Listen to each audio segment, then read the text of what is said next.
हम आह भी करते हैं तो हो जाते हैं बदनाम, वो कत्ल भी करते तो चर्चा नहीं होता।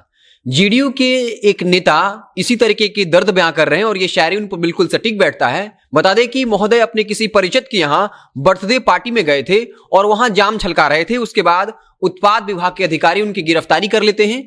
वो शराब के नशे में पकड़े जाते हैं। गिरफ्तारी के बाद महोदय ये कहते हैं कि हमें तो गिरफ्तार कर लिया गया, लेकिन कोई बड़े नेता पर कार्रवाई क्यों नहीं होती। और चूंकि वो जम्मू जिला के एक पंचायत के जेडीयू के अध्यक्ष हैं, तो उन्होंने कहा कि जम्मू के सर्किट हाउस में ही शराब की दर्जनों बोतलें मिली थी, क्या किसी पर कोई कार्रवाई हुई। और ये सच बात है कि कुछ दिनों पहले जम्मू सर्किट हाउस में जहां तमाम आईएएस आईपीएस इसके अलावा जो मंत्री या सरकारी अतिथि होते हैं वहां ठहरते हैं, वहीं से शराब की दर्जनों बोतलें मिली थी। लेकिन अब तक इसको लेकर सच्चाई है कि कोई अपडेट नहीं है कि इसको लेकर किस पर कार्रवाई की गई, क्योंकि वहां पर तमाम जो ब्यूरोक्रेट्स हैं, तमाम बड़े नेता पहुंचते हैं, लेकिन कोई कार्रवाई नहीं हुई। और जेडीयू के पंचायत अध्यक्ष ने इसी दर्द को बयां किया और ये कहा हम पर तो कार्रवाई हो गई, लेकिन बड़े नेताओं पर कब कार्रवाई होगी। और साफ तौर पर यह कह दिया कि बिहार में शराबबंदी असफल है। यानी खुद अब जेडीयू पार्टी के नेता यह कह रहे हैं कि बिहार में शराबबंदी नहीं है।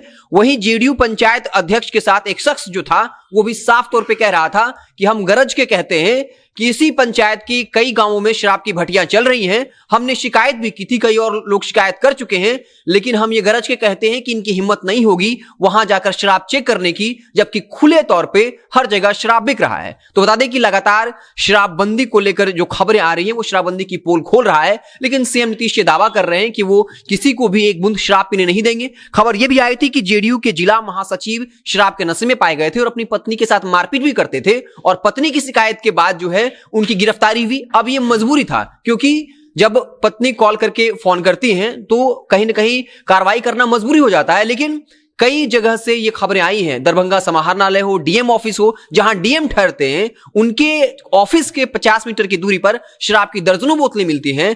खुद विधानसभा परिसर में शराब की बोतलें मिली थी, लेकिन क्या इसको लेकर अब तक कोई अपडेट है। बस ये समझा जा सकता है कि अगर विधानसभा के परिसर में शराब की बोतलें मिलती हैं, जहां का सिक्योरिटी लेवल बहुत टाइट होता है, और उस वक्त काफी हायतोबा मचा था, हायतोबा इस कदर मचा था कि डीजीपी और मुख्य सचिव खाली शराब की बोतल खंगालते हुए दिखे थे।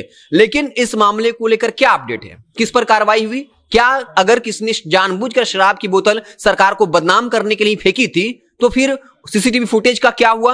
अगर कौन शख्स जो है विधानसभा परिसर में शराब की बोतल फेंका था, अगर इसका पता नहीं लगा सकते हैं तो फिर इस बात का दावा कैसे किया जा सकता है कि सीमावर्ती इलाकों में सैकड़ों सीसीटीवी कैमरा लगाकर अलग अलग राज्यों से आने वाले शराब के खेप को रोका जा सकता है। तो साफ तौर पे इस खबर में मुख्य बात यही थी कि जेडीयू के पंचायत अध्यक्ष ने ही यह बात कह दी कि बिहार में शराबबंदी असफल है, और अपने दर्द को बयां किया कि हम पर तो कार्रवाई हो गई, लेकिन बड़े नेताओं मंत्रियों पर कार्रवाई कब होगी। और अपने ही जिले की सर्किट हाउस की याद दिलाई और साफ तौर पे बताया कि वहां शराब की दर्जनों बोतलें मिली थी, लेकिन क्या किसी पर कार्रवाई हुई। तो लगातार शराबबंदी को लेकर हम लगातार खबर जो आपसे साझा करते रहते हैं, बताते रहते हैं कि कैसे शराबबंदी को लेकर सिर्फ जो है बिहार में एक बखेड़ा खड़ा किया जा रहा है, लेकिन वाकई में हर जगह शराब मिल रहा है, शराब आ रहा है, हजारों करोड़ का पैरेलल इकोनॉमी खड़ा हो चुका है। लेकिन सीएम नीतीश की सनक है, जब लगातार डकैती की घटनाएं हो रही हैं, नक्सलियों का लाल आतंक एक बार फिर से अपनी पराकाष्ठा पर है,